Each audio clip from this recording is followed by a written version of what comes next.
This image shows a side view of the human skull. The major parts of the cell are labeled. Figure 7.1 Lateral View of the Human Skull. Chapter Objectives. After studying this chapter, you will be able to describe the functions of the skeletal system and define its two major subdivisions. Identify the bones and bony structures of the skull, the cranial suture lines, the cranial fossae, and the openings in the skull. Discuss the vertebral column and regional variations in its bony components and curvatures. Describe the components of the thoracic cage. Discuss the embryonic development of the axial skeleton. It consists of the bones, cartilages, and ligaments. Bones support the weight of the body, allow for body movements, and protect internal organs. Cartilage provides flexible strength and support for body structures, such as the thoracic cage, the external ear, and the trachea and larynx. At joints of the body, cartilage can also unite adjacent bones or provide cushioning between them. Ligaments are the strong connective tissue bands that hold the bones at a movable joint together and serve to prevent excessive movements of the joint that would result in injury. Providing movement of the skeleton are the muscles of the body, which are firmly attached to the skeleton via connective tissue structures called tendons. As muscles contract, they pull on the bones to produce movements of the body. Thus, without a skeleton, you would not be able to stand, run, or even feed yourself.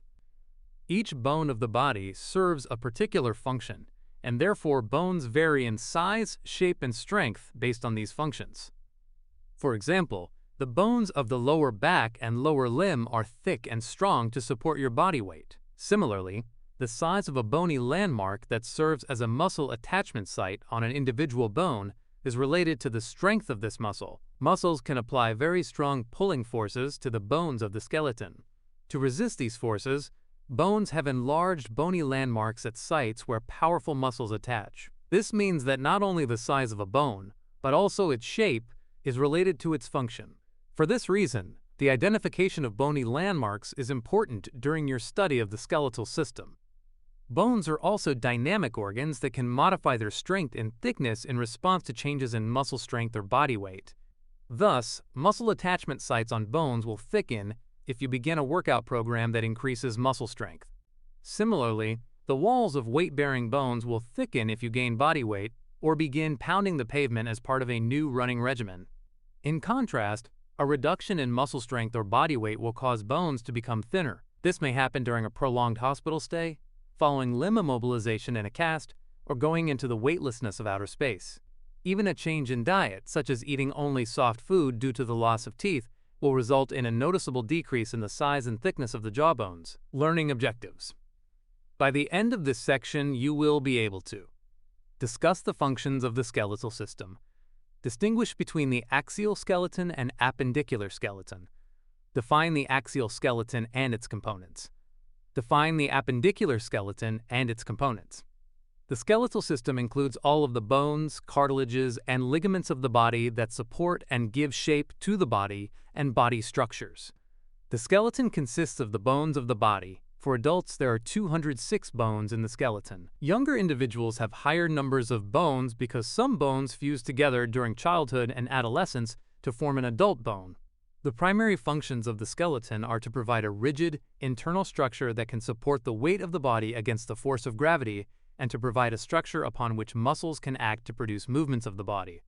The lower portion of the skeleton is specialized for stability during walking or running.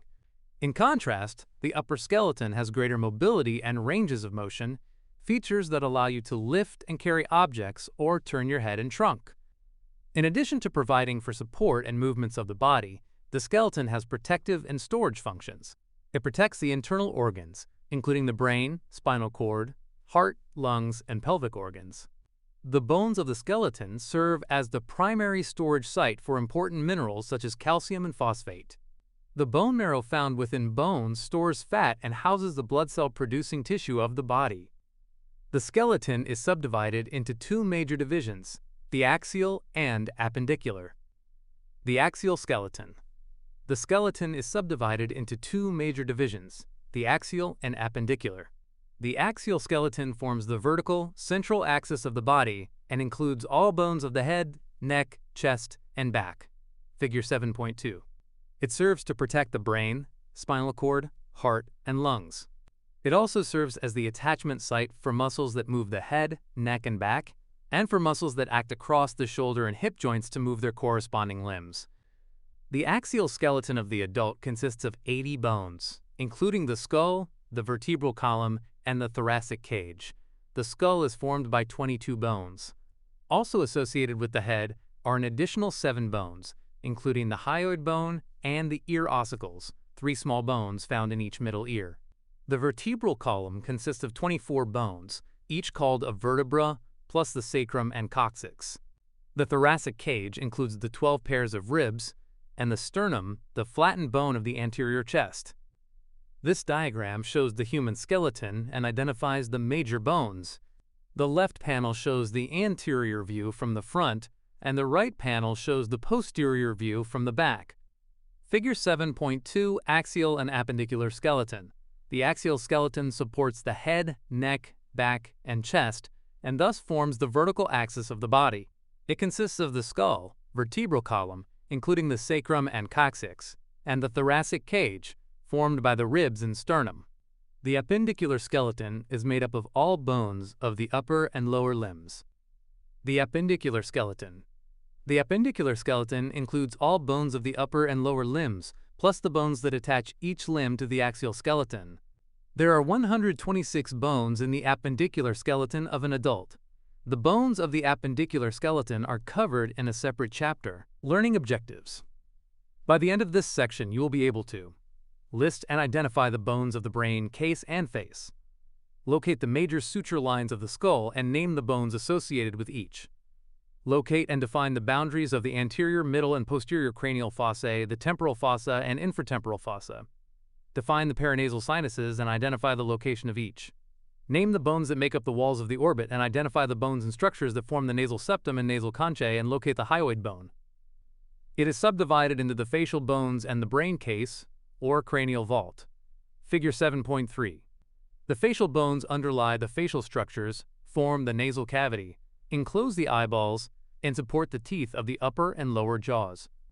The rounded brain case surrounds and protects the brain and houses the middle and inner ear structures.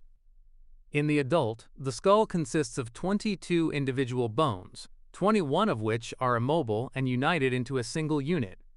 The 22nd bone is the mandible lower jaw, which is the only movable bone of the skull.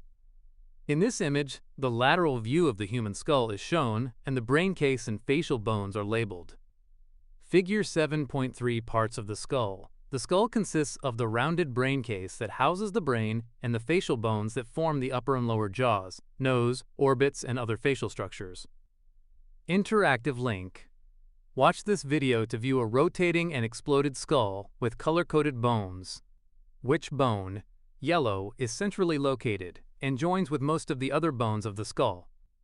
Anterior view of skull. The anterior skull consists of the facial bones and provides the bony support for the eyes and structures of the face. This view of the skull is dominated by the openings of the orbits and the nasal cavity. Also seen are the upper and lower jaws with their respective teeth. Figure 7.4. The orbit is the bony socket that houses the eyeball and muscles that move the eyeball or open the upper eyelid. The upper margin of the anterior orbit is the supraorbital margin. Located near the midpoint of the supraorbital margin is a small opening called the supraorbital foramen. This provides for passage of a sensory nerve to the skin of the forehead. Below the orbit is the infraorbital foramen, which is the point of emergence for a sensory nerve that supplies the anterior face below the orbit. This image shows the anterior view from the front of the human skull. The major bones on the skull are labeled. Figure 7.4 Anterior view of skull. An anterior view of the skull shows the bones that form the forehead, orbits, eye sockets, nasal cavity, nasal septum, and upper and lower jaws. Inside the nasal area of the skull, the nasal cavity is divided into halves by the nasal septum. The upper portion of the nasal septum is formed by the perpendicular plate of the ethmoid bone, and the lower portion is the vomer bone. Each side of the nasal cavity is triangular in shape, with a broad inferior space that narrows superiorly. When looking into the nasal cavity from the front of the skull, 2 bony plates are seen projecting from each lateral wall. The larger of these is the inferior nasal concha, an independent bone of the skull. Located just above the inferior concha is the middle nasal concha, which is part of the ethmoid bone. A third bony plate, also part of the ethmoid bone, is the superior nasal concha. It is much smaller and out of sight above the middle concha. The superior nasal concha is located just lateral to the perpendicular plate, in the upper nasal cavity. Lateral view of skull. A view of the lateral skull is dominated by the large, rounded brain case above and the upper and lower jaws with their teeth below, figure 7.5. Separating these areas is the bridge of bone called the zygomatic arch. The zygomatic arch is the bony arch on the side of skull that spans from the area of the cheek to just above the ear canal. It is formed by the junction of two bony processes, a short anterior component, the temporal process of the zygomatic bone, the cheekbone, and a longer posterior portion, the zygomatic process of the temporal bone extending forward from the temporal bone. Thus, the temporal process, anteriorly, and the zygomatic process, posteriorly, join together like the two ends of a drawbridge to form the zygomatic arch. One of the major muscles that pulls the mandible upward during biting and chewing arises from the zygomatic arch. On the lateral side of the brain case, above the level of the zygomatic arch, is a shallow space called the temporal fossa. Below the level of the zygomatic arch, and deep to the vertical portion of the mandible, is another space called the infratemporal fossa. Both the temporal fossa and infratemporal fossa contain muscles that act on the mandible during chewing. This image shows the lateral view of the human skull and identifies the major parts. Figure 7.5 Lateral view of skull. The lateral skull shows the large rounded brain case, zygomatic arch, and the upper and lower jaws. The zygomatic arch is formed jointly by the zygomatic process of the temporal bone and the temporal process of the zygomatic bone. The shallow space above the zygomatic arch is the temporal fossa. The space inferior to the zygomatic arch and deep to the posterior mandible is the infratemporal fossa. Bones of the brain case. The brain case contains and protects the brain. The interior space that is almost completely occupied by the brain is called the cranial cavity. This cavity is bounded superiorly by the rounded top of the skull, which is called the calvaria, skull cap, and the lateral and posterior sides of the skull. The bones that form the top and sides of the brain case are usually referred to as the flat bones of the skull. The floor of the brain case is referred to as the base of the skull. This is a complex area that varies in depth and has numerous openings for the passage of cranial nerves, blood vessels, and the spinal cord. Inside the skull, the base is subdivided into three large spaces called the anterior cranial fossa, middle cranial fossa, and posterior cranial fossa. Fossa equals trench or ditch. Figure 7.6. From anterior to posterior, the fossae increase in depth. The shape and depth of each fossa corresponds to the shape and size of the brain region that each houses. The boundaries and openings of the cranial fossae, singular equals fossa, will be described in a later section. This figure shows the structure of the cranial fossae. The top panel shows the superior view, and the bottom panel shows the lateral view. In both panels, the major parts are labeled. Figure 7.6 Cranial fossae. The bones of the brain case surround and protect the brain, which occupies the cranial cavity. The base of the brain case, which forms the floor of cranial cavity, is subdivided into the shallow anterior cranial fossa, the middle cranial fossa, and the deep posterior cranial fossa. The brain case consists of 8 bones. These include the paired parietal and temporal bones, plus the unpaired frontal, occipital, sphenoid, and ethmoid bones. Parietal bone. The parietal bone forms most of the upper lateral side of the skull, see figure 7.5. These are paired bones, with the right and left parietal bones joining together at the top of the skull. Each parietal bone is also bounded anteriorly by the frontal bone, inferiorly by the temporal bone, and posteriorly by the occipital bone. Temporal bone. The temporal bone forms the lower lateral side of the skull, see figure 7.5. Common wisdom has it that the temporal bone, temporal equals time, is so named because this area of the head, the temple, is where hair typically first turns gray, indicating the passage of time. The temporal bone is subdivided into several regions, Figure 7.7. The flattened upper portion is the squamous portion of the temporal bone. Below this area and projecting anteriorly is the zygomatic process of the temporal bone, which forms the posterior portion of the zygomatic arch. Posteriorly is the mastoid portion of the temporal bone. Projecting inferiorly from this region is a large prominence, the mastoid process, which serves as a muscle attachment site.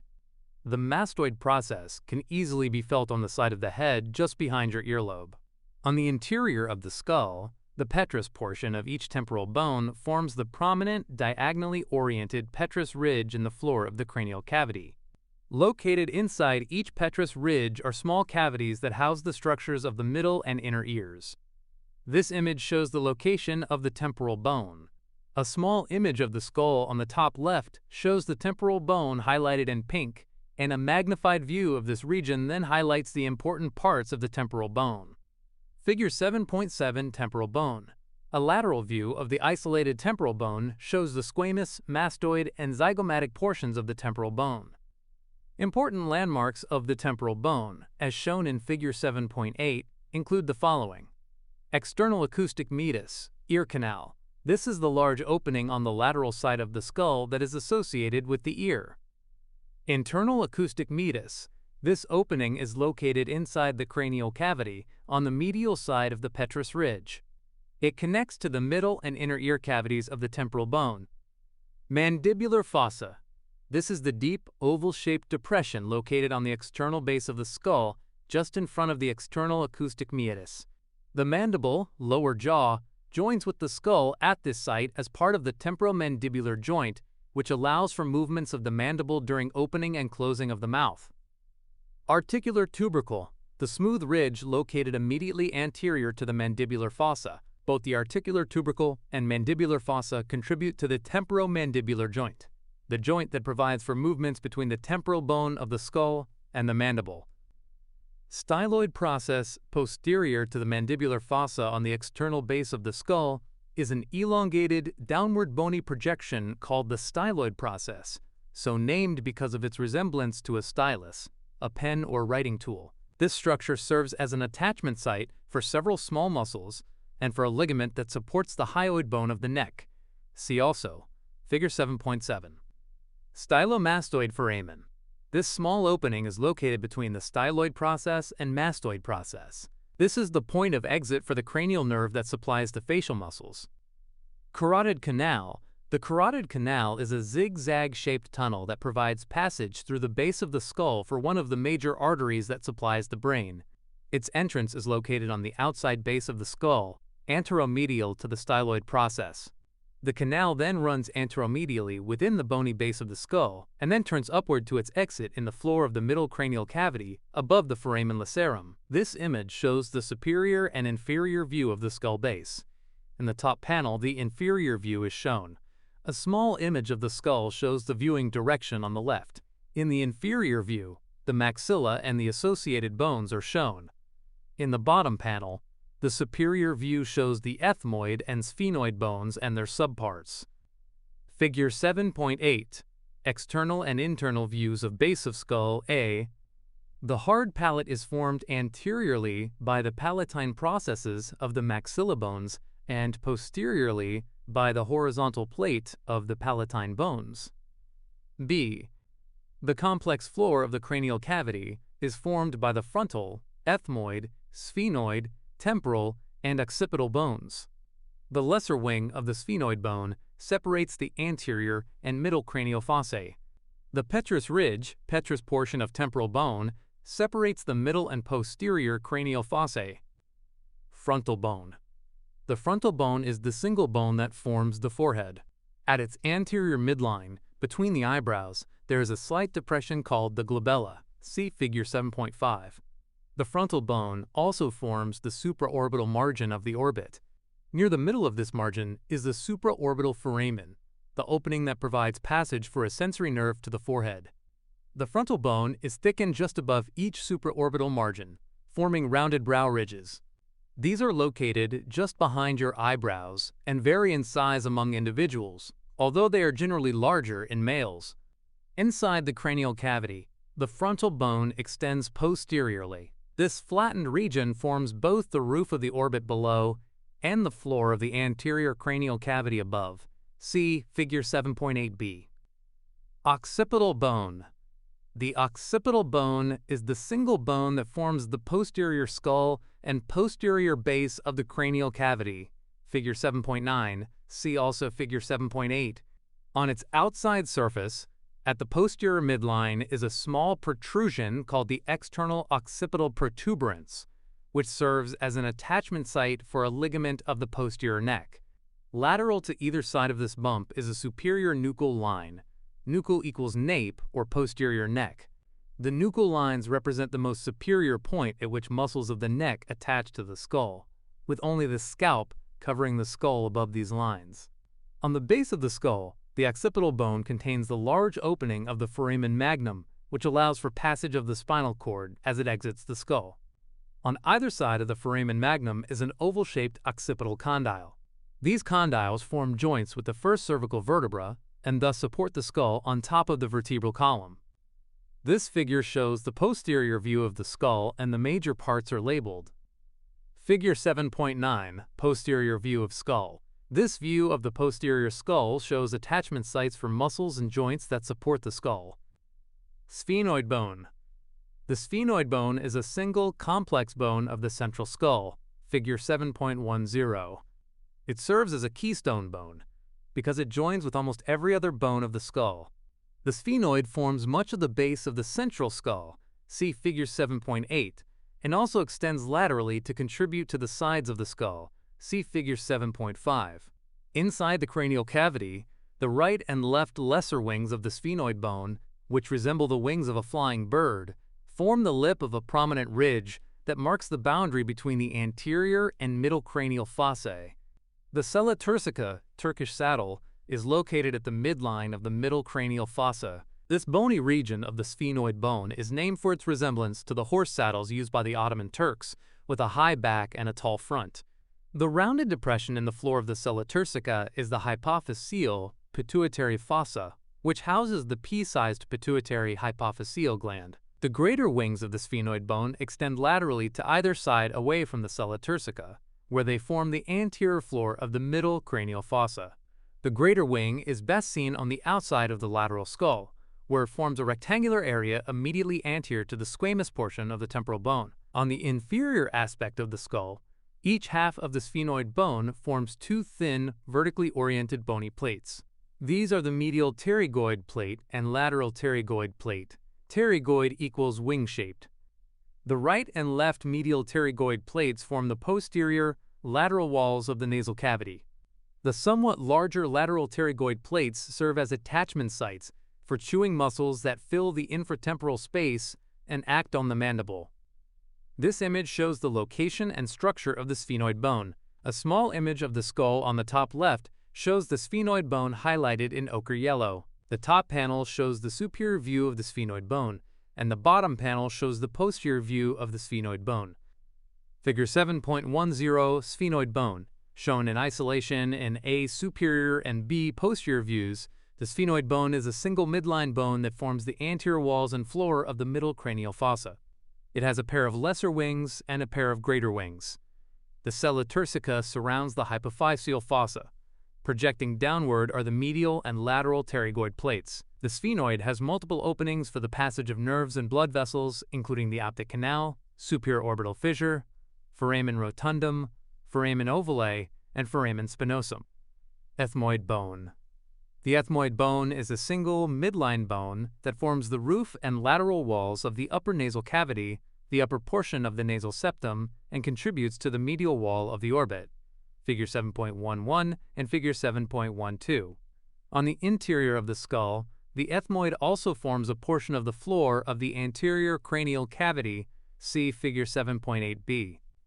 Within the nasal cavity, the perpendicular plate of the ethmoid bone forms the upper portion of the nasal septum.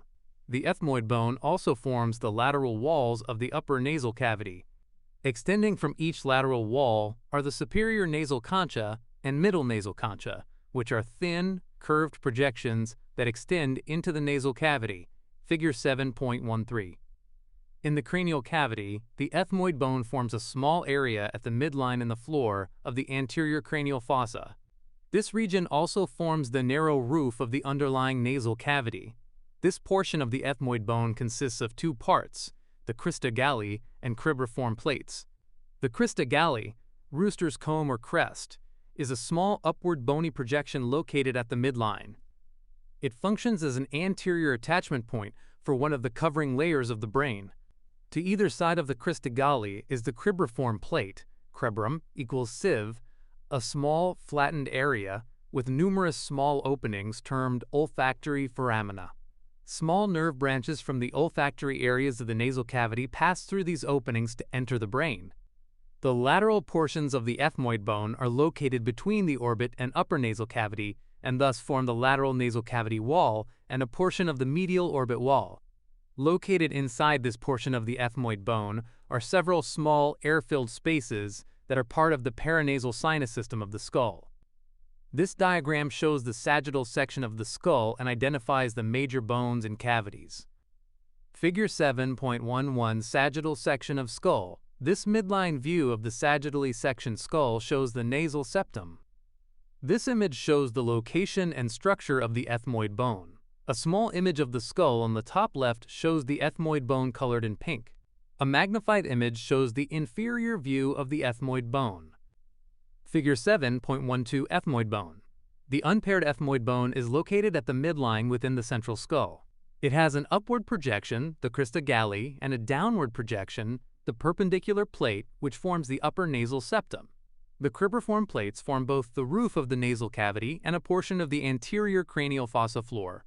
The lateral sides of the ethmoid bone form the lateral walls of the upper nasal cavity, part of the medial orbit wall, and give rise to the superior and middle nasal conchae. The ethmoid bone also contains the ethmoid air cells. This figure shows the structure of the nasal cavity. A lateral view of the human skull is shown on the top left with the nasal cavity highlighted in purple. A magnified view of the nasal cavity shows the various bones present and their location. Figure 7.13 Lateral wall of nasal cavity. The three nasal conchae are curved bones that project from the lateral walls of the nasal cavity. The superior nasal concha and middle nasal concha are parts of the ethmoid bone. The inferior nasal concha is an independent bone of the skull. Sutures of the skull. A suture is an immobile joint between adjacent bones of the skull. The narrow gap between the bones is filled with dense, fibrous connective tissue that unites the bones. The long sutures located between the bones of the brain case are not straight, but instead follow irregular, tightly twisting paths. These twisting lines serve to tightly interlock the adjacent bones, thus adding strength to the skull for brain protection.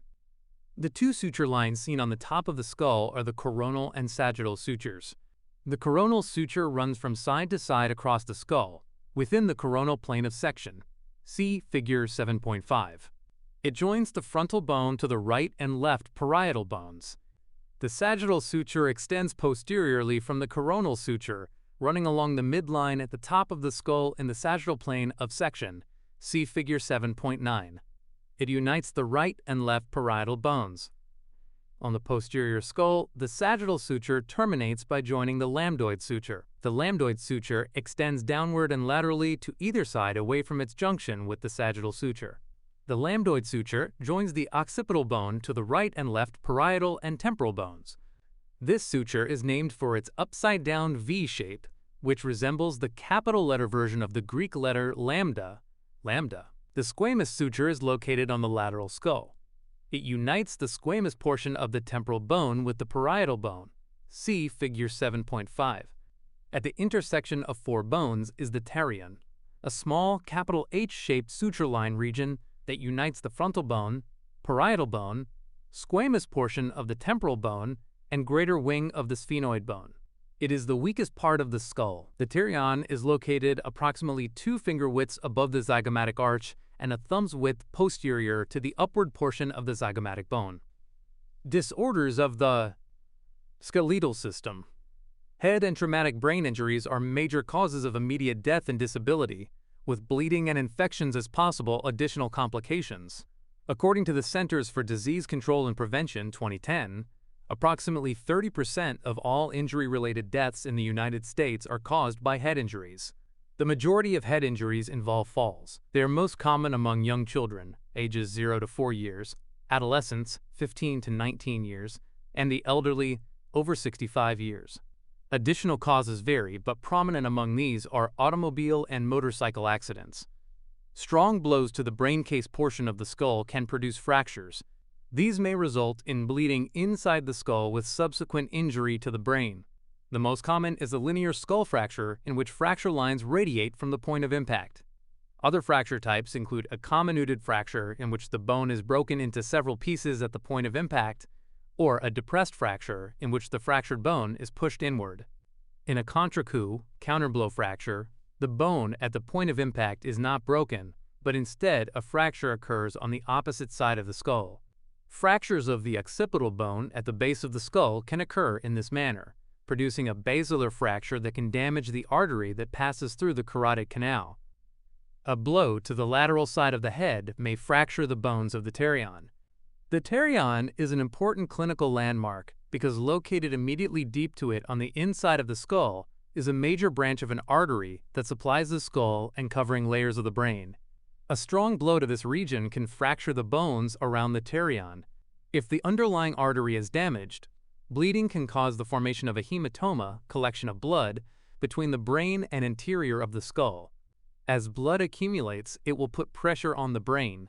Symptoms associated with a hematoma may not be apparent immediately following the injury, but if untreated, blood accumulation will exert increasing pressure on the brain and can result in death within a few hours. Interactive link. View this animation to see how a blow to the head may produce a contre-coup, counterblow fracture of the basilar portion of the occipital bone on the base of the skull. Why may a basilar fracture be life-threatening? Facial bones of the skull. The facial bones of the skull form the upper and lower jaws, the nose, nasal cavity and nasal septum, and the orbit. The facial bones include 14 bones, with 6 paired bones and 2 unpaired bones. The paired bones are the maxilla, palatine, zygomatic, nasal, lacrimal, and inferior nasal conchae bones. The unpaired bones are the vomer and mandible bones. Although classified with the brain case bones, the ethmoid bone also contributes to the nasal septum and the walls of the nasal cavity and orbit. Maxillary bone. The maxillary bone, often referred to simply as the maxilla, plural equals maxillae, is one of a pair that together form the upper jaw, much of the hard palate, the medial floor of the orbit, and the lateral base of the nose. See Figure 7.4. The curved inferior margin of the maxillary bone that forms the upper jaw and contains the upper teeth is the alveolar process of the maxilla, Figure 7.14. Each tooth is anchored into a deep socket called an alveolus. On the anterior maxilla, just below the orbit, is the infraorbital foramen. This is the point of exit for a sensory nerve that supplies the nose, upper lip, and anterior cheek. On the inferior skull, the palatine process from each maxillary bone can be seen joining together at the midline to form the anterior 3/4 of the hard palate. See Figure 7.8a. The hard palate is the bony plate that forms the roof of the mouth and floor of the nasal cavity, separating the oral and nasal cavities. This image shows the location and structure of the maxilla. A small image of the skull on the top left shows the maxilla in ochre yellow. A magnified view shows the detailed structure of the maxilla. Figure 7.14 Maxillary bone. The maxillary bone forms the upper jaw and supports the upper teeth. Each maxilla also forms the lateral floor of each orbit and the majority of the hard palate. Palatine bone. The palatine bone is one of a pair of irregularly shaped bones that contribute small areas to the lateral walls of the nasal cavity and the medial wall of each orbit. The largest region of each of the palatine bone is the horizontal plate. The plates from the right and left palatine bones join together at the midline to form the posterior quarter of the hard palate. See Figure 7.8a. Thus, the palatine bones are best seen in an inferior view of the skull and hard palate. Homeostatic imbalances. Cleft lip and cleft palate. During embryonic development, the right and left maxilla bones come together at the midline to form the upper jaw. At the same time, the muscle and skin overlying these bones join together to form the upper lip. Inside the mouth, the palatine processes of the maxilla bones, along with the horizontal plates of the right and left palatine bones, join together to form the hard palate. If an error occurs in these developmental processes, a birth defect of cleft lip or cleft palate may result. Cleft lip is a common development defect that affects approximately 1 to 1,000 births, most of which are male. This defect involves a partial or complete failure of the right and left portions of the upper lip to fuse together, leaving a cleft gap. A more severe developmental defect is cleft palate, which affects the hard palate. The hard palate is the bony structure that separates the nasal cavity from the oral cavity.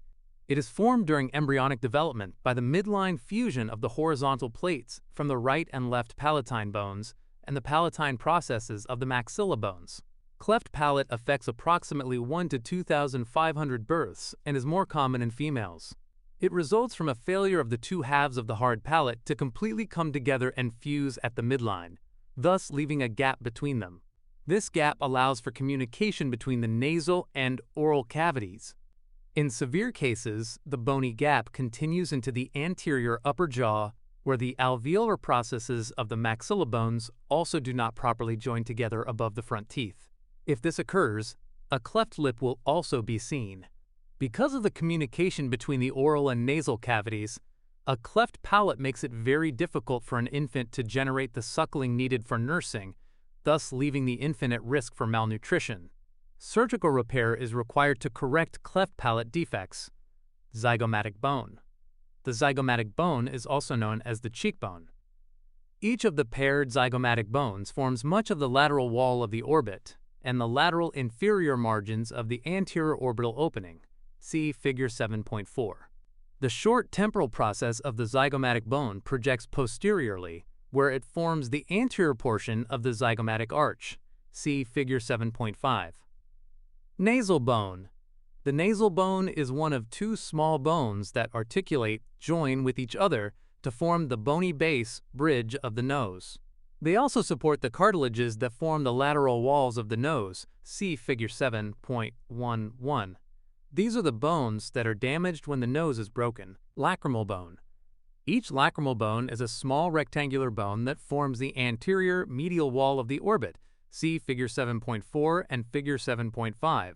The anterior portion of the lacrimal bone forms a shallow depression called the lacrimal fossa, and extending inferiorly from this is the nasolacrimal canal. The lacrimal fluid, tears of the eye, which serves to maintain the moist surface of the eye, drains at the medial corner of the eye into the nasolacrimal canal. This duct then extends downward to open into the nasal cavity, behind the inferior nasal concha. In the nasal cavity, the lacrimal fluid normally drains posteriorly, but with an increased flow of tears due to crying or eye irritation, some fluid will also drain anteriorly, thus causing a runny nose. Inferior nasal conchae. The right and left inferior nasal conchae form a curved bony plate that projects into the nasal cavity space from the lower lateral wall. See Figure 7.13.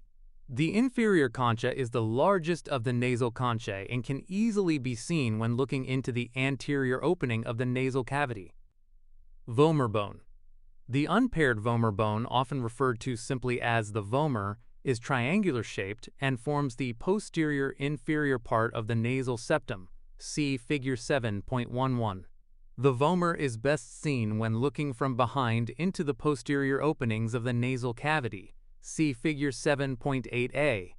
In this view, the vomer is seen to form the entire height of the nasal septum. A much smaller portion of the vomer can also be seen when looking into the anterior opening of the nasal cavity. Mandible. The mandible forms the lower jaw and is the only movable bone of the skull. At the time of birth, the mandible consists of paired right and left bones, but these fuse together during the first year to form the single U-shaped mandible of the adult skull. Each side of the mandible consists of a horizontal body and, posteriorly, a vertically oriented ramus of the mandible. Ramus equals branch. The outside margin of the mandible where the body and ramus come together, is called the angle of the mandible, figure 7.15. The ramus on each side of the mandible has two upward-going bony projections.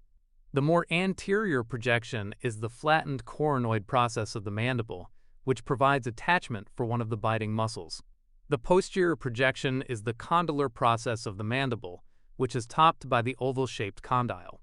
The condyle of the mandible articulates joins with the mandibular fossa and articular tubercle of the temporal bone. Together, these articulations form the temporomandibular joint, which allows for opening and closing of the mouth. See figure 7.5. The broad U-shaped curve located between the coronoid and condylar processes is the mandibular notch. Important landmarks for the mandible include the following. Alveolar process of the mandible. This is the upper border of the mandibular body and serves to anchor the lower teeth. Mental protuberance. The forward projection from the inferior margin of the anterior mandible that forms the chin. Mental equals chin. Mental foramen. The opening located on each side of the anterior lateral mandible, which is the exit site for a sensory nerve that supplies the chin. Mylohyoid line. This bony ridge extends along the inner aspect of the mandibular body. See figure 7.11. The muscle that forms the floor of the oral cavity attaches to the mylohyoid lines on both sides of the mandible. Mandibular foramen. This opening is located on the medial side of the ramus of the mandible. The opening leads into a tunnel that runs down the length of the mandibular body. The sensory nerve and blood vessels that supply the lower teeth enter the mandibular foramen and then follow this tunnel. Thus, to numb the lower teeth prior to dental work, the dentist must inject anesthesia into the lateral wall of the oral cavity at a point prior to where this sensory nerve enters the mandibular foramen. Lingula. This small flap of bone is named for its shape. Lingula equals little tongue. It is located immediately next to the mandibular foramen on the medial side of the ramus. A ligament that anchors the mandible during opening and closing of the mouth extends down from the base of the skull and attaches to the lingula. This image shows the structure of the mandible. On the top left, a lateral view of the skull shows the location of the mandible in purple. A magnified image shows the right lateral view of the mandible with the major parts labeled. Figure 7.15 Isolated mandible. The mandible is the only movable bone of the skull. The orbit. The orbit is the bony socket that houses the eyeball and contains the muscles that move the eyeball or open the upper eyelid. Each orbit is cone-shaped, with a narrow posterior region that widens toward the large anterior opening. To help protect the eye, the bony margins of the anterior opening are thickened and somewhat constricted. The medial walls of the two orbits are parallel to each other, but each lateral wall diverges away from the midline at a 45 degrees angle. This divergence provides greater lateral peripheral vision. The walls of each orbit include contributions from 7 skull bones, figure 7.16.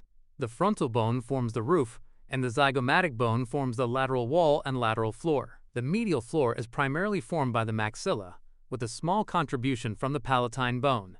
The ethmoid bone and lacrimal bone make up much of the medial wall, and the sphenoid bone forms the posterior orbit.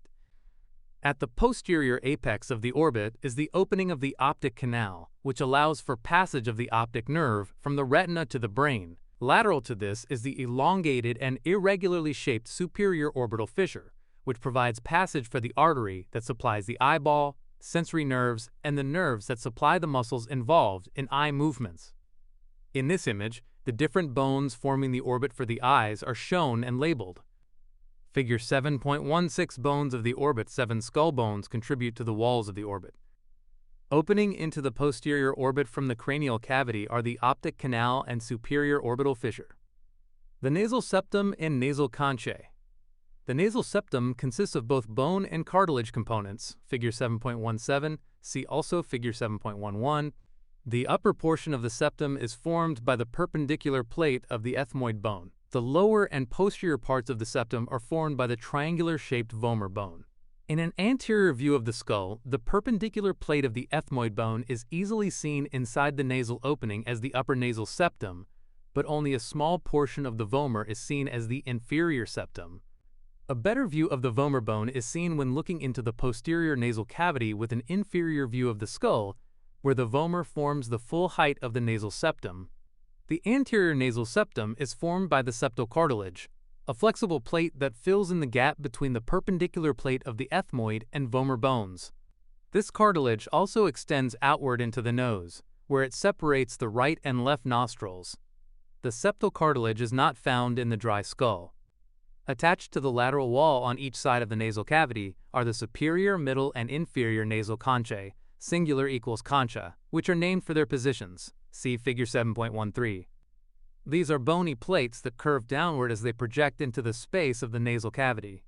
They serve to swirl the incoming air, which helps to warm and moisturize it before the air moves into the delicate air sacs of the lungs. This also allows mucus, secreted by the tissue lining the nasal cavity, to trap incoming dust, pollen, bacteria, and viruses. The largest of the conchae is the inferior nasal concha, which is an independent bone of the skull. The middle concha and the superior conchae, which is the smallest, are both formed by the ethmoid bone. When looking into the anterior nasal opening of the skull, only the inferior and middle conchae can be seen.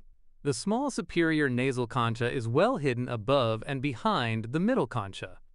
This image shows the sagittal section of the bones that comprise the nasal cavity. Figure 7.17 Nasal septum. The nasal septum is formed by the perpendicular plate of the ethmoid bone and the vomer bone. The septal cartilage fills the gap between these bones and extends into the nose. Cranial fossae. Inside the skull, the floor of the cranial cavity is subdivided into 3 cranial fossae, spaces, which increase in depth from anterior to posterior. See Figure 7.6, Figure 7.8b, and Figure 7.11.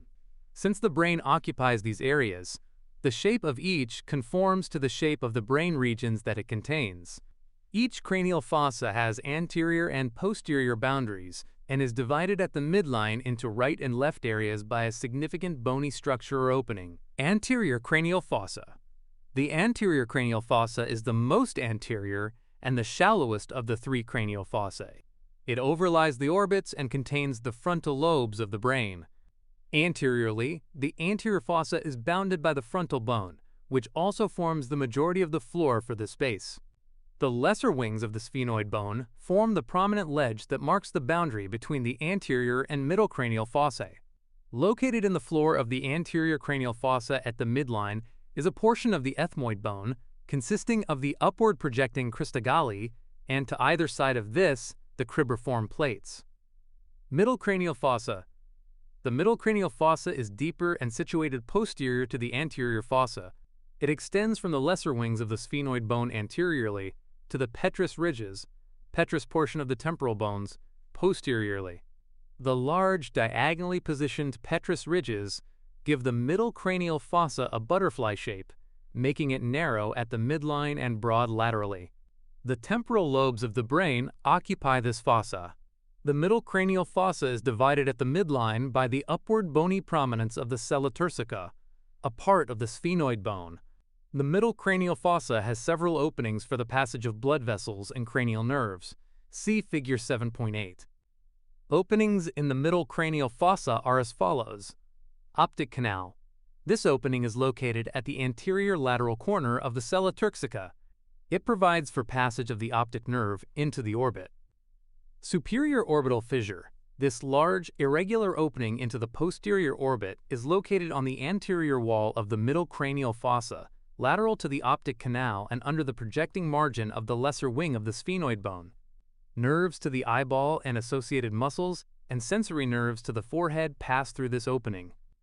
Foramen rotundum. This rounded opening, rotundum equals round, is located in the floor of the middle cranial fossa, just inferior to the superior orbital fissure.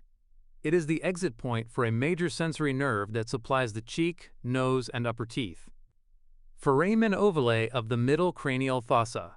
This large oval-shaped opening in the floor of the middle cranial fossa provides passage for a major sensory nerve to the lateral head, cheek, chin, and lower teeth. Foramen spinosum. This small opening, located posterior lateral to the foramen ovale, is the entry point for an important artery that supplies the covering layer surrounding the brain. The branching pattern of this artery forms readily visible grooves on the internal surface of the skull, and these grooves can be traced back to their origin at the foramen spinosum. Carotid canal. This is the zigzag passageway through which a major artery to the brain enters the skull. The entrance to the carotid canal is located on the inferior aspect of the skull, anteromedial to the styloid process. See Figure 7.8a. From here, the canal runs anteromedially within the bony base of the skull. Just above the foramen lacerum, the carotid canal opens into the middle cranial cavity, near the posterior lateral base of the sella turcica. Foramen lacerum. This irregular opening is located in the base of the skull, immediately inferior to the exit of the carotid canal. This opening is an artifact of the dry skull, because in life it is completely filled with cartilage. All the openings of the skull that provide for passage of nerves or blood vessels have smooth margins. The word lacerum, ragged or torn, tells us that this opening has ragged edges, and thus nothing passes through it. Posterior cranial fossa. The posterior cranial fossa is the most posterior and deepest portion of the cranial cavity, contains the cerebellum of the brain. The posterior fossa is bounded anteriorly by the petrous ridges, while the occipital bone forms the floor and posterior wall. It is divided at the midline by the large foramen magnum, great aperture, the opening that provides for passage of the spinal cord. Located on the medial wall of the petrous ridge in the posterior cranial fossa is the internal acoustic meatus, see Figure 7.11. This opening provides for passage of the nerve from the hearing and equilibrium organs of the inner ear and the nerve that supplies the muscles of the face. Located at the anterolateral margin of the foramen magnum is the hypoglossal canal. These emerge on the inferior aspect of the skull at the base of the occipital condyle and provide passage for an important nerve to the tongue. Immediately inferior to the internal acoustic meatus is the large, irregularly shaped jugular foramen. See Figure 7.8a. Several cranial nerves from the brain exit the skull via this opening. It is also the exit point through the base of the skull for all the venous return blood leaving the brain. The venous structures that carry blood inside the skull form large, curved grooves on the inner walls of the posterior cranial fossa, which terminate at each jugular foramen. Paranasal sinuses. The paranasal sinuses are hollow, air-filled spaces located within certain bones of the skull, Figure 7.18. All of the sinuses communicate with the nasal cavity, paranasal equals next to nasal cavity, and are lined with nasal mucosa. They serve to reduce bone mass and thus lighten the skull, and they also add resonance to the voice. This second feature is most obvious when you have a cold or sinus congestion.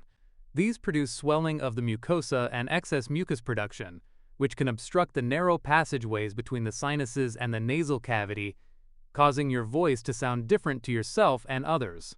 This blockage can also allow the sinuses to fill with fluid, with the resulting pressure producing pain and discomfort. The paranasal sinuses are named for the skull bone that each occupies. The frontal sinus is located just above the eyebrows within the frontal bone. See Figure 7.17. This irregular space may be divided at the midline into bilateral spaces, or these may be fused into a single sinus space. The frontal sinus is the most anterior of the paranasal sinuses. The largest sinus is the maxillary sinus. These are paired and located within the right and left maxillary bones, where they occupy the area just below the orbits. The maxillary sinuses are most commonly involved during sinus infections. Because their connection to the nasal cavity is located high on their medial wall, they are difficult to drain. The sphenoid sinus is a single midline sinus. It is located within the body of the sphenoid bone, just anterior and inferior to the sella turcica, thus making it the most posterior of the paranasal sinuses. The lateral aspects of the ethmoid bone contain multiple small spaces separated by very thin bony walls. Each of these spaces is called an ethmoid air cell. These are located on both sides of the ethmoid bone, between the upper nasal cavity and medial orbit, just behind the superior nasal conchae. This figure shows a woman's face and the location of the paranasal sinuses. The left panel shows the anterior view of the woman's face with the sinuses labeled. The right panel shows the lateral view of the woman's face with the same parts labeled. Figure 7.18 Paranasal sinuses. The paranasal sinuses are hollow, air-filled spaces named for the skull bone that each occupies. The most anterior is the frontal sinus, located in the frontal bone above the eyebrows. The largest are the maxillary sinuses, located in the right and left maxillary bones below the orbits. The most posterior is the sphenoid sinus, located in the body of the sphenoid bone under the sella turcica. The ethmoid air cells are multiple small spaces located in the right and left sides of the ethmoid bone, between the medial wall of the orbit and lateral wall of the upper nasal cavity. Hyoid bone. The hyoid bone is an independent bone that does not contact any other bone and thus is not part of the skull, figure 7.19. It is a small U-shaped bone located in the upper neck near the level of the inferior mandible, with the tips of the U pointing posteriorly. The hyoid serves as the base for the tongue above and is attached to the larynx below and the pharynx posteriorly. The hyoid is held in position by a series of small muscles that attach to it either from above or below. These muscles act to move the hyoid up/down or forward/back. Movements of the hyoid are coordinated with movements of the tongue, larynx, and pharynx during swallowing and speaking. In this image, the location and structure of the hyoid bone are shown. The top panel shows a person's face and neck, with the hyoid bone highlighted in gray. The middle panel shows the anterior view, and the bottom panel shows the right anterior view. Figure 7.19 Hyoid bone. The hyoid bone is located in the upper neck and does not join with any other bone.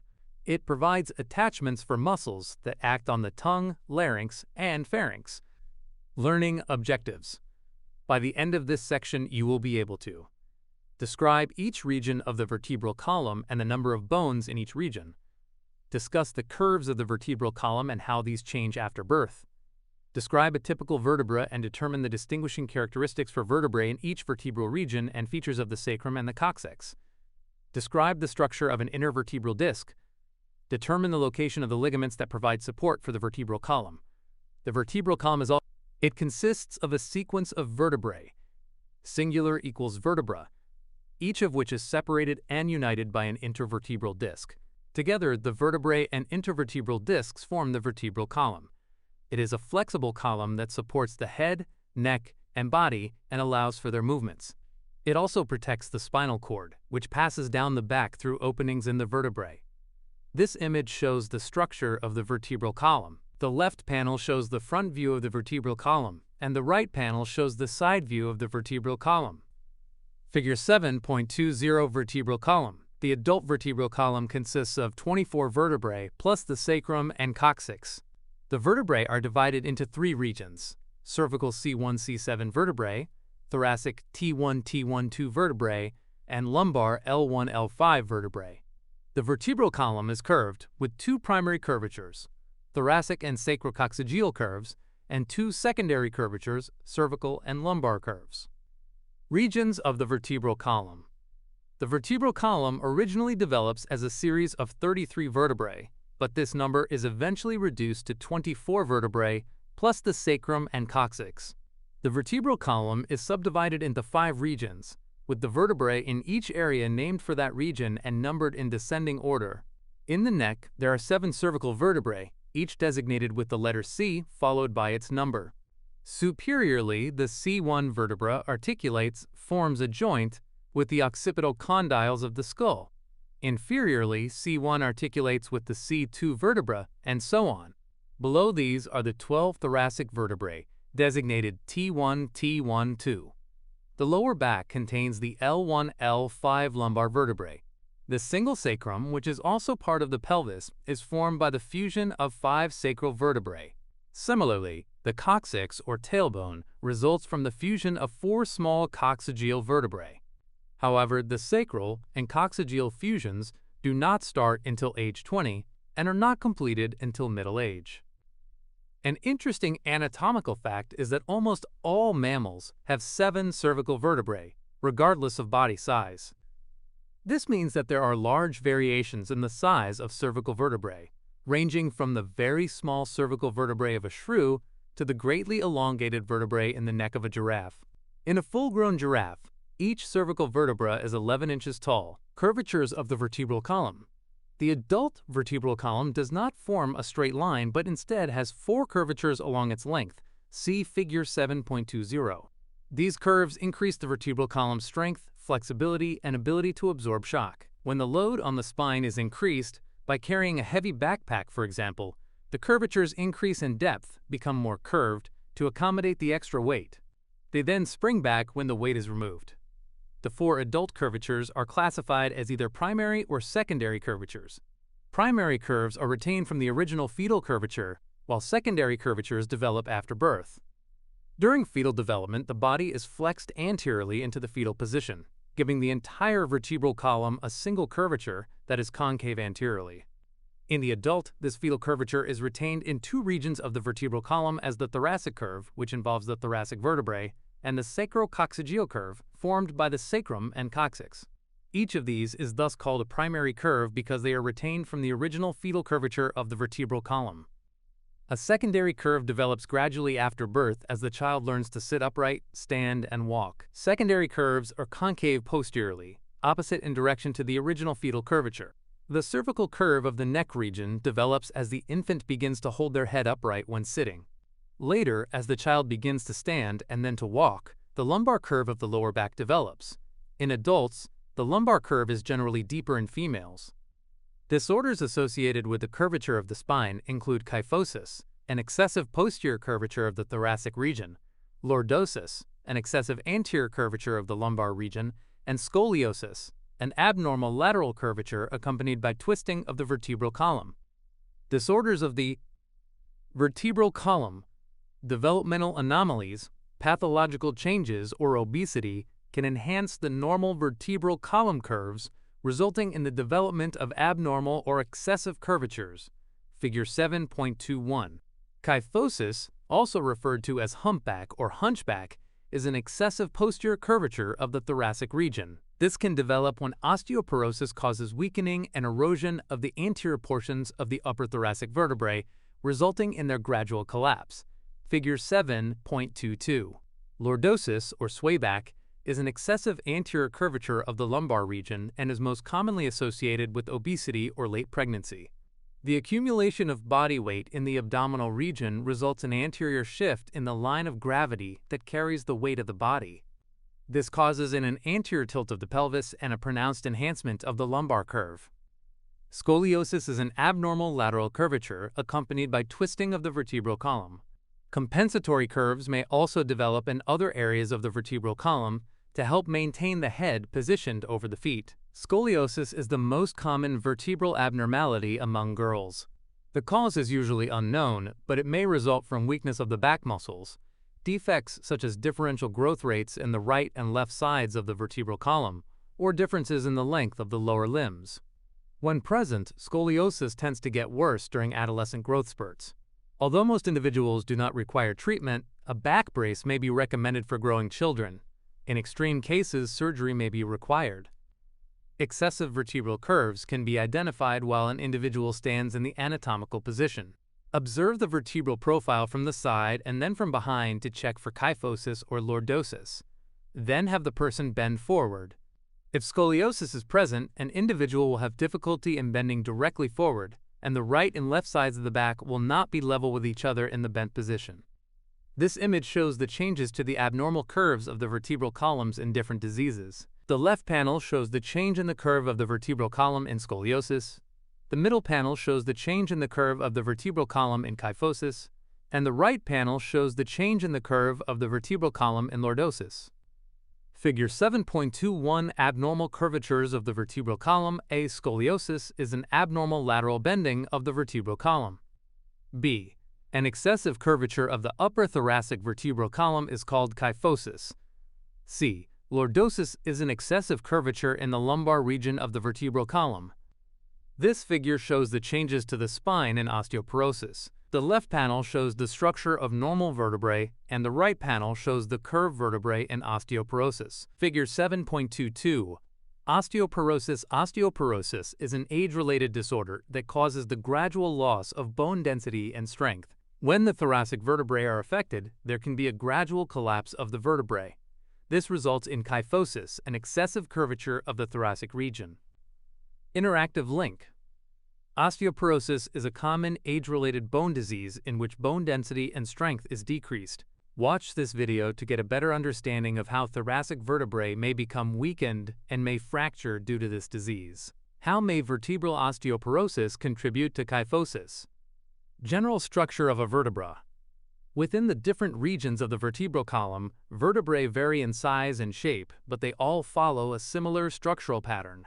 A typical vertebra will consist of a body, a vertebral arch, and 7 processes, figure 7.23.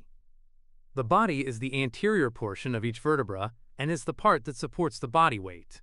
Because of this, the vertebral bodies progressively increase in size and thickness going down the vertebral column. The bodies of adjacent vertebrae are separated and strongly united by an intervertebral disc. The vertebral arch forms the posterior portion of each vertebra. It consists of 4 parts: the right and left pedicles and the right and left laminae. Each pedicle forms one of the lateral sides of the vertebral arch. The pedicles are anchored to the posterior side of the vertebral body. Each lamina forms part of the posterior roof of the vertebral arch.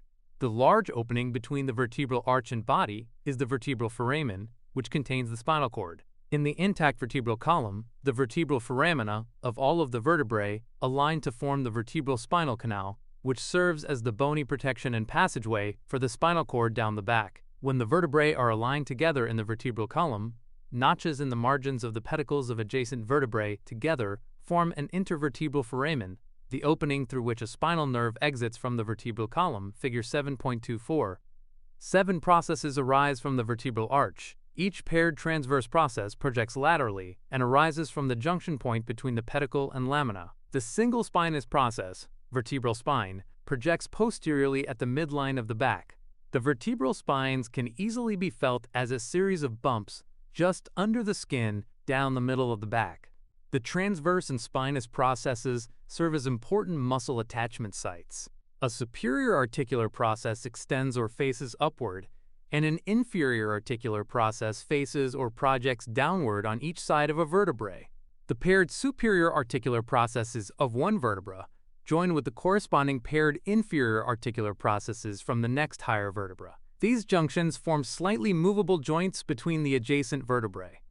The shape and orientation of the articular processes vary in different regions of the vertebral column and play a major role in determining the type and range of motion available in each region. This image shows the detailed structure of each vertebra. The left panel shows the superior view of the vertebra, and the right panel shows the left posterolateral view. Figure 7.23 parts of a typical vertebra. A typical vertebra consists of a body and a vertebral arch. The arch is formed by the paired pedicles and paired laminae. Arising from the vertebral arch are the transverse, spinous, superior articular, and inferior articular processes. The vertebral foramen provides for passage of the spinal cord. Each spinal nerve exits through an intervertebral foramen located between adjacent vertebrae. Intervertebral discs unite the bodies of adjacent vertebrae. This image shows the structure of the intervertebral disc. The left panel shows the lateral view, and the right panel shows the superior view. Figure 7.24 Intervertebral disc. The bodies of adjacent vertebrae are separated and united by an intervertebral disc, which provides padding and allows for movements between adjacent vertebrae. The disc consists of a fibrous outer layer called the annulus fibrosus and a gel-like center called the nucleus pulposus. The intervertebral foramen is the opening formed between adjacent vertebrae for the exit of a spinal nerve. See the section on intervertebral discs and ligaments of the vertebral column for more information. Regional modifications of vertebrae.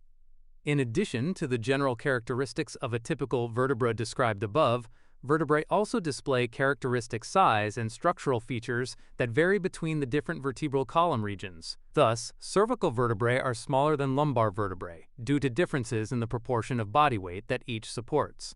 Thoracic vertebrae have sites for rib attachment, and the vertebrae that give rise to the sacrum and coccyx have fused together into single bones. Cervical vertebrae. Typical cervical vertebrae, such as C4 or C5, have several characteristic features that differentiate them from thoracic or lumbar vertebrae. Figure 7.25. Cervical vertebrae have a small body, reflecting the fact that they carry the least amount of body weight. Cervical vertebrae usually have a bifid Y-shaped spinous process. The spinous processes of the C3-C6 vertebrae are short, but the spine of C7 is much longer. You can find these vertebrae by running your finger down the midline of the posterior neck until you encounter the prominent C7 spine located at the base of the neck. The transverse processes of the cervical vertebrae are sharply curved, U-shaped, to allow for passage of the cervical spinal nerves. Each transverse process also has an opening called the transverse foramen. An important artery that supplies the brain ascends up the neck by passing through these openings. The superior and inferior articular processes of the cervical vertebrae are flattened and largely face upward or downward respectively. The first and second cervical vertebrae are further modified, giving each a distinctive appearance. The first cervical, C1, vertebra is also called the atlas, because this is the vertebra that supports the skull on top of the vertebral column. In Greek mythology, Atlas was the god who supported the heavens on his shoulders. The C1 vertebra does not have a body or spinous process. Instead, it is ring-shaped, consisting of an anterior arch and a posterior arch. The transverse processes of the atlas are longer and extend more laterally than do the transverse processes of any other cervical vertebrae. The superior articular processes face upward and are deeply curved for articulation with the occipital condyles on the base of the skull. The inferior articular processes are flat and face downward to join with the superior articular processes of the C2 vertebra. The second cervical C2 vertebra is called the axis because it serves as the axis for rotation when turning the head toward the right or left. The axis resembles typical cervical vertebrae in most respects, but is easily distinguished by the dens, odontoid process, a bony projection that extends upward from the vertebral body. The dens joins with the inner aspect of the anterior arch of the atlas, where it is held in place by the transverse ligament. This figure shows the structure of the cervical vertebrae. The left panel shows the location of the cervical vertebrae in green along the vertebral column. The middle panel shows the structure of a typical cervical vertebra, and the right panel shows the superior and anterior view of the axis. Figure 7.25 Cervical vertebrae. A typical cervical vertebra has a small body, a bifid spinous process, transverse processes that have a transverse foramen and are curved for spinal nerve passage. The atlas, C1 vertebra, does not have a body or spinous process.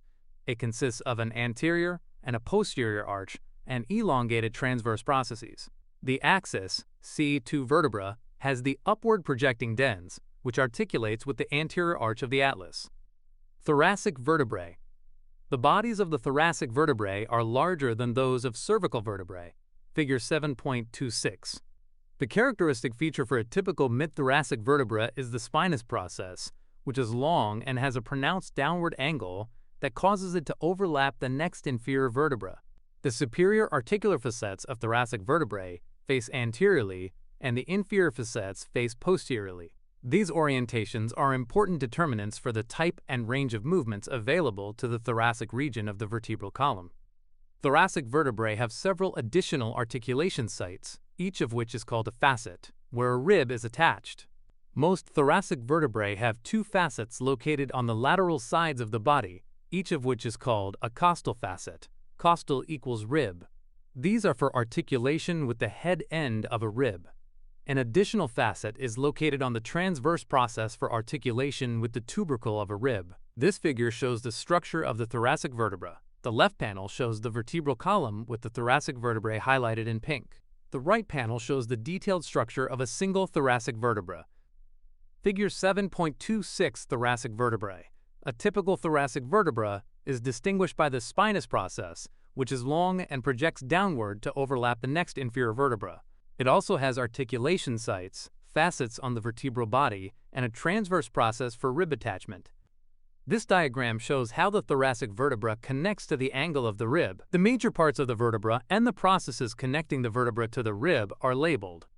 Figure 7.27 Rib articulation in thoracic vertebrae. Thoracic vertebrae have superior and inferior articular facets on the vertebral body for articulation with the head of a rib, and a transverse process facet for articulation with the rib tubercle. Lumbar vertebrae. Lumbar vertebrae carry the greatest amount of body weight and are thus characterized by the large size and thickness of the vertebral body. Figure 7.28. They have short transverse processes and a short, blunt spinous process that projects posteriorly. The articular processes are large, with the superior process facing medially and the inferior facing laterally. This image shows the location and structure of the lumbar vertebrae. The left panel shows the location of the lumbar vertebrae, highlighted in green, along the vertebral column. The right panel shows the inferior articular process, and the major parts are labeled.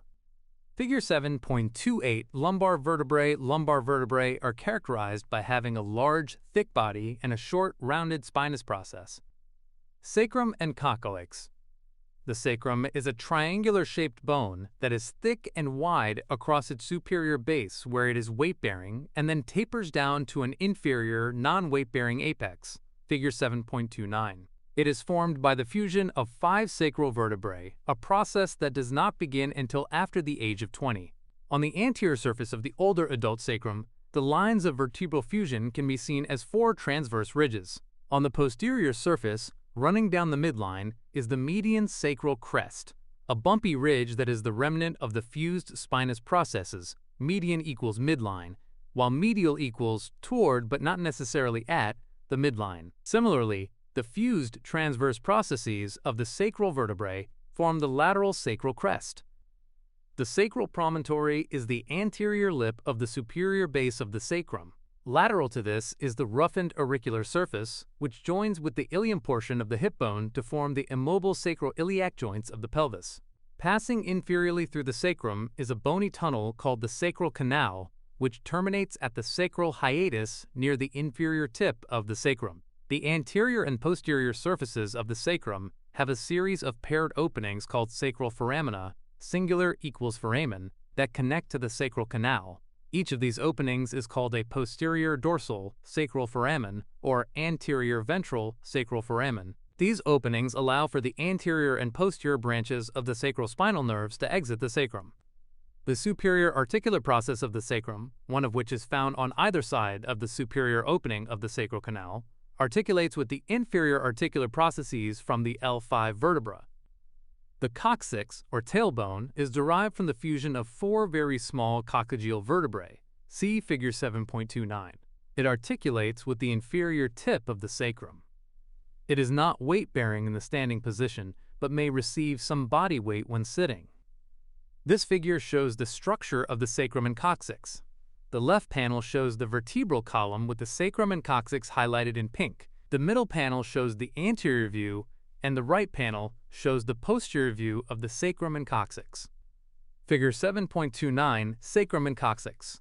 The sacrum is formed from the fusion of 5 sacral vertebrae, whose lines of fusion are indicated by the transverse ridges. The fused spinous processes form the median sacral crest, while the lateral sacral crest arises from the fused transverse processes. The coccyx is formed by the fusion of 4 small coccygeal vertebrae. Intervertebral discs and ligaments of the vertebral column. The bodies of adjacent vertebrae are strongly anchored to each other by an intervertebral disc. This structure provides padding between the bones during weight-bearing, and because it can change shape, also allows for movement between the vertebrae. Although the total amount of movement available between any 2 adjacent vertebrae is small, when these movements are summed together along the entire length of the vertebral column, large body movements can be produced.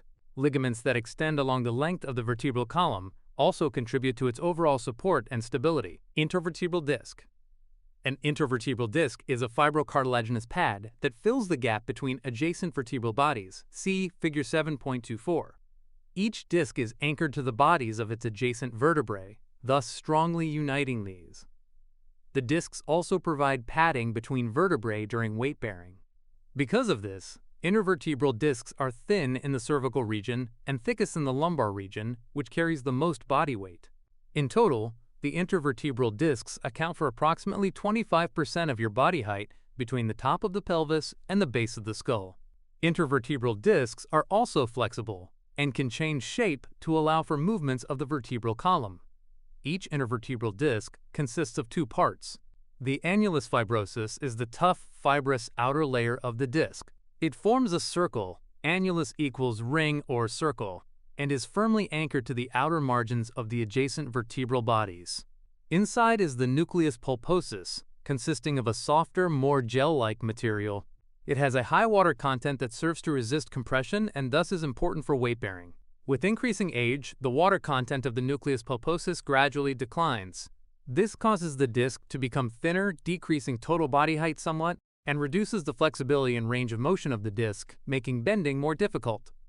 The gel-like nature of the nucleus pulposus also allows the intervertebral disc to change shape as one vertebra rocks side to side or forward and back in relation to its neighbors during movements of the vertebral column.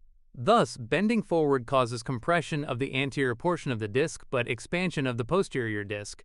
If the posterior annulus fibrosus is weakened due to injury or increasing age, the pressure exerted on the disc when bending forward and lifting a heavy object can cause the nucleus pulposus to protrude posteriorly through the annulus fibrosus, resulting in a herniated disc, ruptured or slip disc, figure 7.30. The posterior bulging of the nucleus pulposus can cause compression of a spinal nerve at the point where it exits through the intervertebral foramen, with resulting pain and/or muscle weakness in those body regions supplied by that nerve. The most common sites for disc herniation are the L4 per liter 5 or L5/S1 intervertebral discs, which can cause sciatica, a widespread pain that radiates from the lower back down the thigh and into the leg.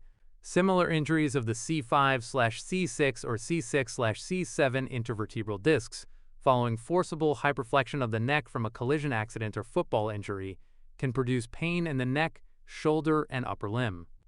This figure shows a herniated disc. The left panel shows the superior view, highlighting how the herniated disc compresses the nerve. The right panel shows a photograph of a herniated disc.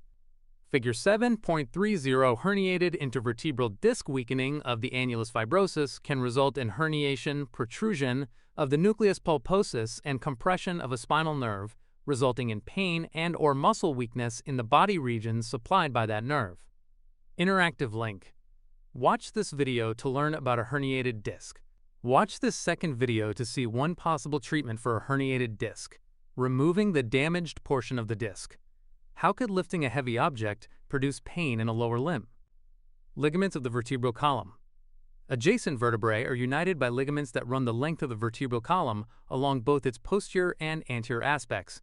Figure 7.31. These serve to resist excess forward or backward bending movements of the vertebral column, respectively. The anterior longitudinal ligament runs down the anterior side of the entire vertebral column, uniting the vertebral bodies. It serves to resist excess backward bending of the vertebral column. Protection against this movement is particularly important in the neck, where extreme posterior bending of the head and neck can stretch or tear this ligament, resulting in a painful whiplash injury. Prior to the mandatory installation of seat headrests, whiplash injuries were common for passengers involved in a rear-end automobile collision. The supraspinous ligament is located on the posterior side of the vertebral column, where it interconnects the spinous processes of the thoracic and lumbar vertebrae. This strong ligament supports the vertebral column during forward bending motions. In the posterior neck, where the cervical spinous processes are short, the supraspinous ligament expands to become the nuchal ligament, nuche equals nape, or back of the neck. The nuchal ligament is attached to the cervical spinous processes and extends upward and posteriorly to attach to the midline base of the skull, out to the external occipital protuberance. It supports the skull and prevents it from falling forward. This ligament is much larger and stronger in four-legged animals such as cows, where the large skull hangs off the front end of the vertebral column. You can easily feel this ligament by first extending your head backward and pressing down on the posterior midline of your neck. Then tilt your head forward and you will feel the nuchal ligament popping out as it tightens to limit anterior bending of the head and neck. Additional ligaments are located inside the vertebral canal next to the spinal cord along the length of the vertebral column. The posterior longitudinal ligament is found anterior to the spinal cord, where it is attached to the posterior sides of the vertebral bodies. Posterior to the spinal cord is the ligamentum flavum, yellow ligament. This consists of a series of short, paired ligaments, each of which interconnects the laminar regions of adjacent vertebrae. The ligamentum flavum has large numbers of elastic fibers, which have a yellowish color, allowing it to stretch and then pull back. Both of these ligaments provide important support for the vertebral column when bending forward.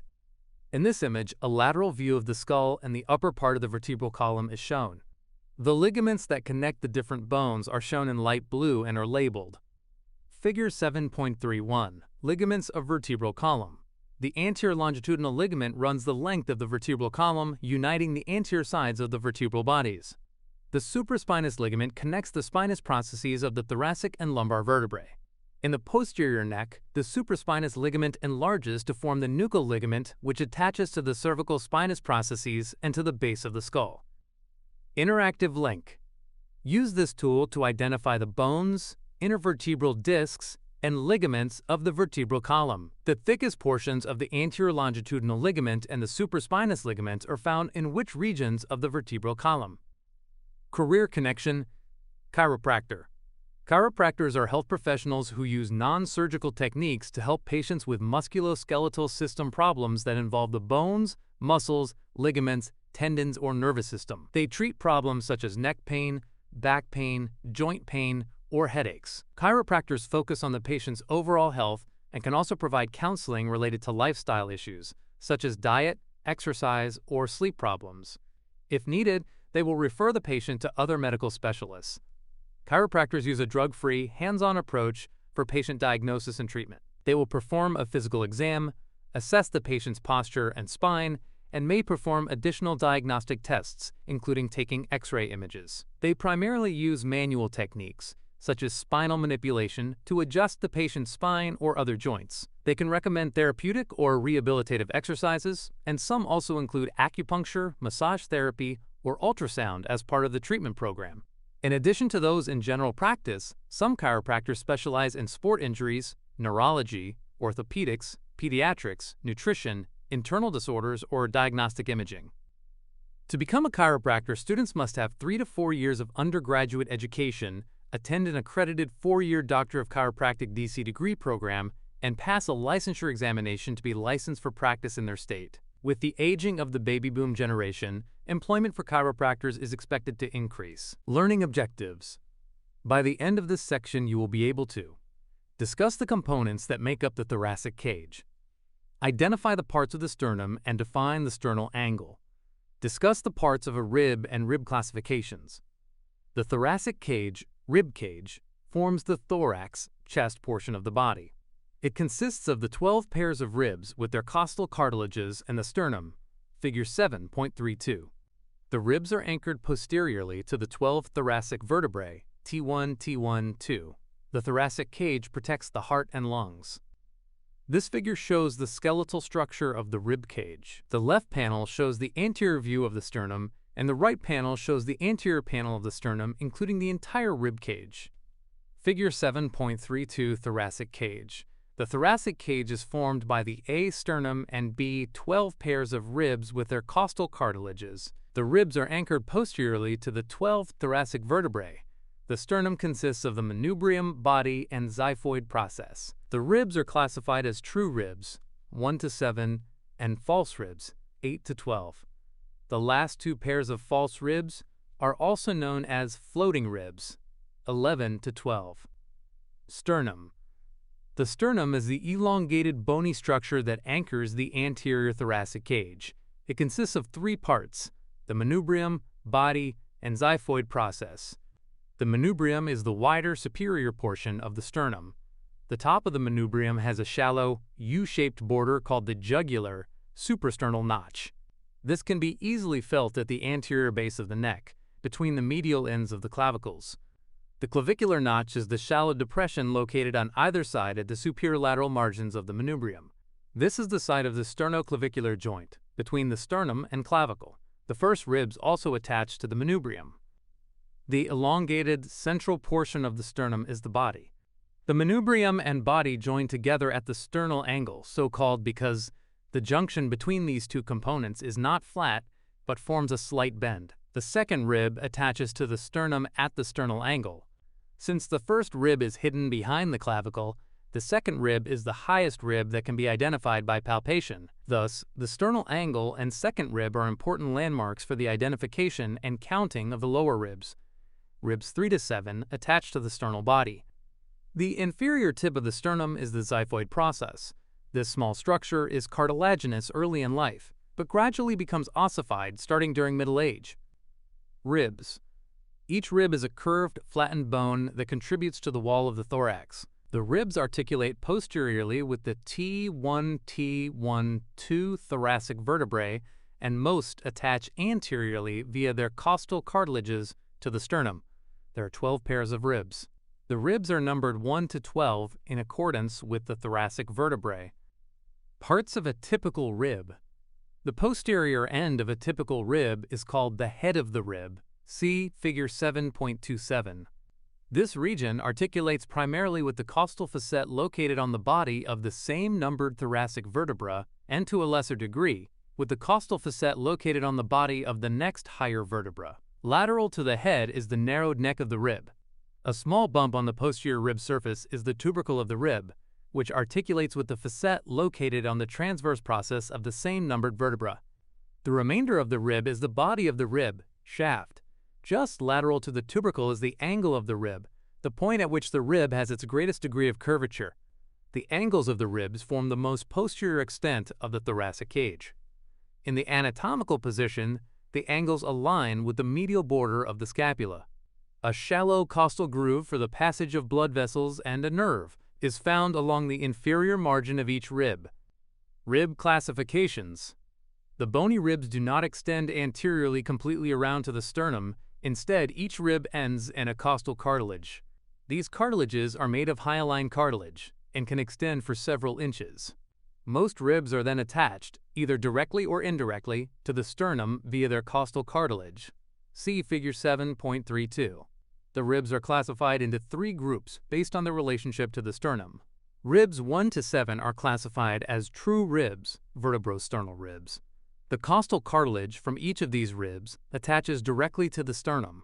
Ribs 8 to 12 are called false ribs, vertebrochondral ribs.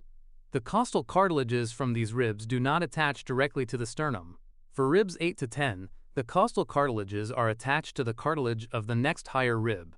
Thus, the cartilage of rib 10 attaches to the cartilage of rib 9. Rib 9 then attaches to rib 8, and rib 8 is attached to rib 7. The last 2 false ribs, 11 to 12, are also called floating ribs, vertebral ribs. These are short ribs that do not attach to the sternum at all. Instead, their small costal cartilages terminate within the musculature of the lateral abdominal wall. Learning objectives. By the end of this section, you will be able to discuss the 2 types of embryonic bone development within the skull. Describe the development of the vertebral column and thoracic cage. The axial skeleton begins to form during early embryonic development. However, growth, remodeling, and ossification, bone formation, continue for several decades after birth before the adult skeleton is fully formed. Knowledge of the developmental processes that give rise to the skeleton is important for understanding the abnormalities that may arise in skeletal structures. Development of the skull. During the 3rd week of embryonic development, a rod-like structure called the notochord develops dorsally along the length of the embryo. The tissue overlying the notochord enlarges and forms the neural tube, which will give rise to the brain and spinal cord. By the 4th week, mesoderm tissue located on either side of the notochord thickens and separates into a repeating series of block-like tissue structures, each of which is called a somite. As the somites enlarge, each one will split into several parts. The most medial of these parts is called a sclerotome. The sclerotomes consist of an embryonic tissue called mesenchyme, which will give rise to the fibrous connective tissues, cartilages, and bones of the body. The bones of the skull arise from mesenchyme during embryonic development in 2 different ways. The first mechanism produces the bones that form the top and sides of the brain case. This involves the local accumulation of mesenchymal cells at the site of the future bone. These cells then differentiate directly into bone-producing cells, which form the skull bones through the process of intramembranous ossification. As the brain case bones grow in the fetal skull, they remain separated from each other by large areas of dense connective tissue, each of which is called a fontanelle, Figure 7.33. The fontanelles are the soft spots on an infant's head. They are important during birth because these areas allow the skull to change shape as it squeezes through the birth canal. After birth, the fontanelles allow for continued growth and expansion of the skull as the brain enlarges. The largest fontanelle is located on the anterior head, at the junction of the frontal and parietal bones. The fontanelles decrease in size and disappear by age 2. However, the skull bones remain separated from each other at the sutures, which contain dense fibrous connective tissue that unites the adjacent bones. The connective tissue of the sutures allows for continued growth of the skull bones as the brain enlarges during childhood growth. The second mechanism for bone development in the skull produces the facial bones and floor of the brain case. This also begins with the localized accumulation of mesenchymal cells. However, these cells differentiate into cartilage cells, which produce a hyaline cartilage model of the future bone. As this cartilage model grows, it is gradually converted into bone through the process of endochondral ossification. This is a slow process, and the cartilage is not completely converted to bone until the skull achieves its full adult size. At birth, the brain case and orbits of the skull are disproportionately large compared to the bones of the jaws and lower face. This reflects the relative underdevelopment of the maxilla and mandible, which lack teeth, and the small sizes of the paranasal sinuses and nasal cavity. During early childhood, the mastoid process enlarges. The two halves of the mandible and frontal bone fuse together to form single bones, and the paranasal sinuses enlarge. The jaws also expand as the teeth begin to appear. These changes all contribute to the rapid growth and enlargement of the face during childhood. This diagram shows the image of a newborn human skull. The major parts of the skull are labeled. The left panel shows the superior view from the top, and the right side shows the lateral view from the side. Figure 7.33 Newborn Skull. The bones of the newborn skull are not fully ossified and are separated by large areas called fontanelles, which are filled with fibrous connective tissue. The fontanelles allow for continued growth of the skull after birth. At the time of birth, the facial bones are small and underdeveloped, and the mastoid process has not yet formed. Development of the vertebral column and thoracic cage. Development of the vertebrae begins with the accumulation of mesenchyme cells from each sclerotome around the notochord. These cells differentiate into a hyaline cartilage model for each vertebra, which then grow and eventually ossify into bone through the process of endochondral ossification. As the developing vertebrae grow, the notochord largely disappears. However, small areas of notochord tissue persist between the adjacent vertebrae, and this contributes to the formation of each intervertebral disc. The ribs and sternum also develop from mesenchyme. The ribs initially develop as part of the cartilage model for each vertebra, but in the thorax region, the rib portion separates from the vertebra by the 8th week. The cartilage model of the rib then ossifies, except for the anterior portion, which remains as the costal cartilage. The sternum initially forms as paired hyaline cartilage models on either side of the anterior midline, beginning during the 5th week of development. The cartilage models of the ribs become attached to the lateral sides of the developing sternum. Eventually, the two halves of the cartilaginous sternum fuse together along the midline and then ossify into bone. The manubrium and body of the sternum are converted into bone first, with the xiphoid process remaining as cartilage until late in life. Interactive link. View this video to review the two processes that give rise to the bones of the skull and body. What are the two mechanisms by which the bones of the body are formed, and which bones are formed by each mechanism? Homeostatic imbalances. Craniosynostosis. The premature closure fusion of a suture line is a condition called craniosynostosis. This error in the normal developmental process results in abnormal growth of the skull and deformity of the head. It is produced either by defects in the ossification process of the skull bones or failure of the brain to properly enlarge. Genetic factors are involved, but the underlying cause is unknown. It is a relatively common condition, occurring in approximately 1 to 2,000 births, with males being more commonly affected. Primary craniosynostosis involves the early fusion of one cranial suture, whereas complex craniosynostosis results from the premature fusion of several sutures. The early fusion of a suture in primary craniosynostosis prevents any additional enlargement of the cranial bones and skull along this line. Continued growth of the brain and skull is therefore diverted to other areas of the head, causing an abnormal enlargement of these regions. For example, the early disappearance of the anterior fontanelle and premature closure of the sagittal suture prevents growth across the top of the head. This is compensated by upward growth by the bones of the lateral skull, resulting in a long, narrow, wedge-shaped head. This condition, known as scaphocephaly, accounts for approximately 50% of craniosynostosis abnormalities. Although the skull is misshapen, the brain still has adequate room to grow, and thus there is no accompanying abnormal neurological development. In cases of complex craniosynostosis, several sutures close prematurely. The amount and degree of skull deformity is determined by the location and extent of the sutures involved. This results in more severe constraints on skull growth, which can alter or impede proper brain growth and development. Cases of craniosynostosis are usually treated with surgery. A team of physicians will open the skull along the fused suture, which will then allow the skull bones to resume their growth in this area. In some cases, parts of the skull will be removed and replaced with an artificial plate. The earlier after birth that surgery is performed, the better the outcome.